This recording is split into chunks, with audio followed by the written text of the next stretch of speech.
Vamos para mais uma revisão do dia aí. Hoje é 17 de abril de 2024. Vamos começar aqui pelo mini índice. Aqui no mini índice, vamos começar pelo dia anterior.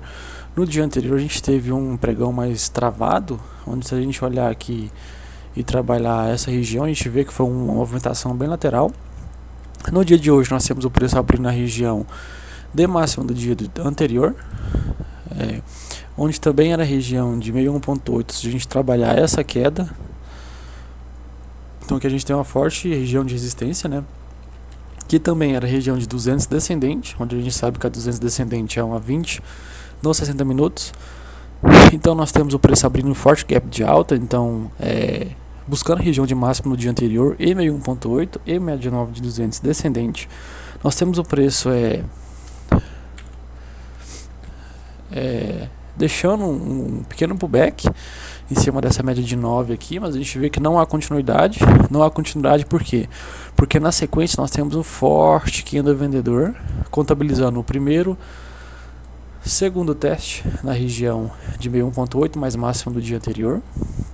Então aqui no segundo teste já vejo um possível venda na perda da sua mínima. Na sequência nós temos um pivôzinho aqui do preço, onde nesse pivôzinho aqui eu vejo um novo gatilho na perda dessa mínima, porque a gente tem um preço de fato defendendo essa região aqui como um todo, aqui pelos 5 minutos. Nessa venda a gente podia trabalhar com stop aqui acima dessa região. Entra a pressão de venda, perde mínima do dia, a gente pode trabalhar o espelhamento dessa perna de alta. Nós temos o preço aqui atingindo o primeiro alvo de espelhamento, segundo alvo de espelhamento. Nesse segundo alvo de espelhamento, o que a gente tem? A gente tem... Então nós temos aqui, nessa correção, a gente tem o preço, em tese, um cenário um pouco complexo. Nós temos uma fraqueza vendedora pós-pullback em cima da 9 aqui, né? Segurando a região de mínima anterior, que também era a região de fechamento, linha d'água, né, do dia anterior. Então a gente tem um preço aqui lateralizando, onde as suas médias curtas também são rompidas. Então o preço dá uma lateralizada aqui. Na sequência, o que a gente tem? Nós temos o preço pivoteando em cima das médias curtas, aqui nessa região. A gente sabia que o preço vinha de movimentação vendedora, então aqui nesse pivôzinho aqui eu vejo um ótimo gatilho vendedor na perda dessa mínima, antecipando a confirmação desse pivô.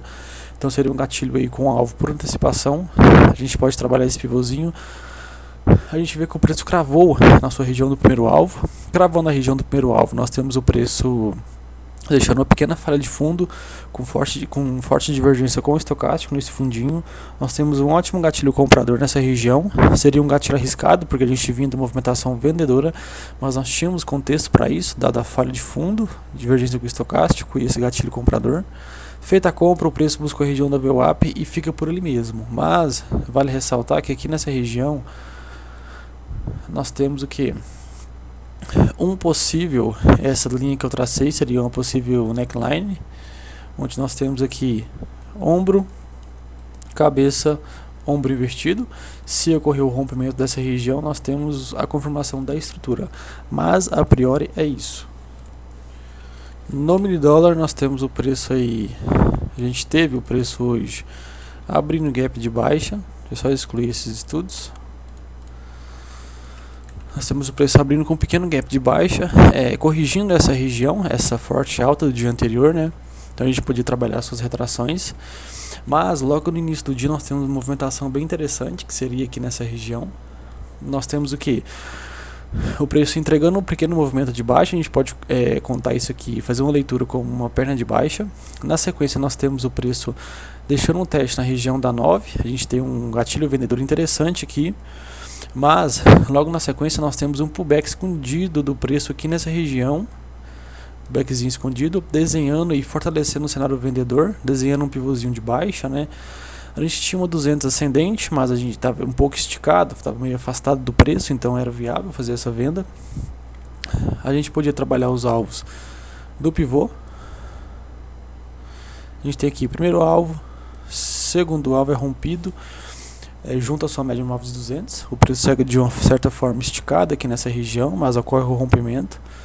mas a gente não tem continuidade nesse rompimento. Na sequência o preço acaba voltando acima da 200, mas na sequência nós temos uma nova entrada de pressão de venda, contabilizando aqui um possível pullback pós-rompimento da 200. Não há continuidade, a gente pode fazer uma leitura como possível clímax vendedor aqui nessa região, porque não houve continuidade, a gente teve um amplo volume. Aqui nós já tínhamos o que? Uma pequena estrutura de triângulo. A gente triângulo descendente, a gente sabe que o triângulo descendente, o viável, é romper para baixo, mas aqui no caso rompeu para cima. Após o rompimento nós temos o preço deixando um pullback na região de troca de polaridade, ancorado pela sua média móvel de 20 e 9. Aqui eu vejo um ótimo gatilho, essa mudança de cenário vendedor aqui. Entra a pressão de compra. Nós temos aqui primeiro alvo, segundo alvo. Vale ressaltar que esse segundo alvo também era a região de 61.8 dessa perna de baixo, então que a gente tinha uma relevante região aqui. Nós temos a forte rejeição de compra, seguido por um candle vendedor. Minha visão, viável venda na perda de sua mínima, visando todo esse contexto de segundo alvo, mas forte é rejeição, esse amplo volume, mais 61.8. Retoma a queda, a gente tem um rompimento da 200, um pullback pós-rompimento da 200, onde o preço acaba perdendo a mínima no dia. Nessa região eu não vejo nada a ser feito. Aqui na região, quando perde a região de mínima do dia, nós temos o preço, uma espécie de deriva aqui, mas a gente traçar as suas extremidades, nós vemos que o preço se encontra em uma cunha de fundo, ocorre o rompimento e a confirmação da cunha, onde o preço posteriormente busca a região de VWAP. Possível compra na superação dessa máxima aqui, mas na verdade houve continuidade, a gente tem aí o preço testando a região de 38.2 com VWAP, e foi basicamente esse o dia de hoje.